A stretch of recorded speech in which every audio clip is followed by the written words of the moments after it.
This is a given. But he will be getting that support, and he will be getting that majority of those votes from the black community with understanding that, and with the feeling, the gut feeling inside of the majority of those voters. Well, Mr. Barack, we love you as the first black president. We respect you as the first black president.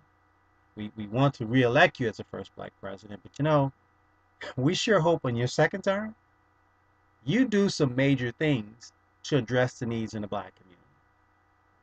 Because you didn't do it in your first term. Your first 4 years, you pretty much played by the same rules that a white president and white presidents have been playing by for up to years. Okay. Give a little here, few concessions there. Every now and then a little groundbreaking, legislation or move or executive order. But pretty much everything is pretty much pablum, vanilla, going along with the flow and the strategies and the political process that's been in existence in this country with the two-party process for up to 8 years. So the black community really has not gotten a great bump and great benefit or great reformation from having the first black president, or at least the first term of the first black president. Now, hopefully, with all this being learned and all this underneath the belt, at the end of Mr. Barack Obama's second term, God willing, if he wins re-election, I hope to be giving Mr. Obama a better grade than a C- as a black president, because then he'll be gauged as the first black re-elected president. And he needs to motivate himself, and he needs to be willing to take the risk to actually do the major reformations and the major changes and take the political hits that history will give him, that the opposition will give him, and that, quite frankly, some members of his own party will give him to benefit the black community. Because I can't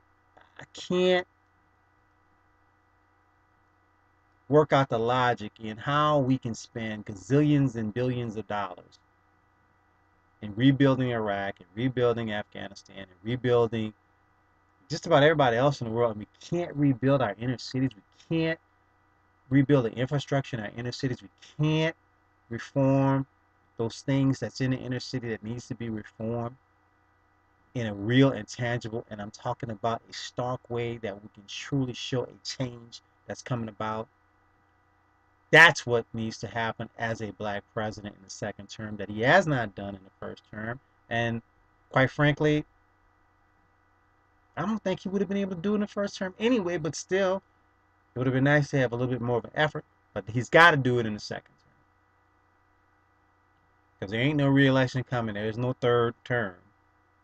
He's got to just simply roll back his sleeves and say, look, okay, I am the first black president. Now I'm going to make history.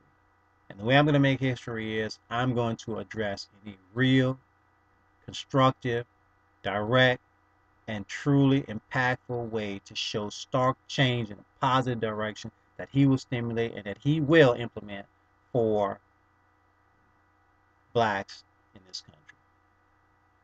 Barack Obama, our first black president, and possibly in 45 days, our first black re-elected president. Barack Obama.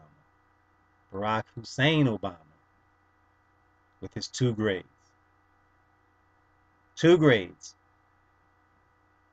A B minus, B minus as president, just being president of the United States and his actions, and a C minus for being a black president, the first black president of the United States.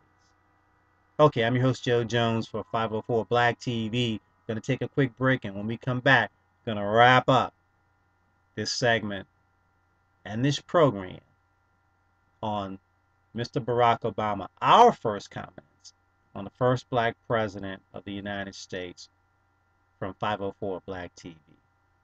Be right back.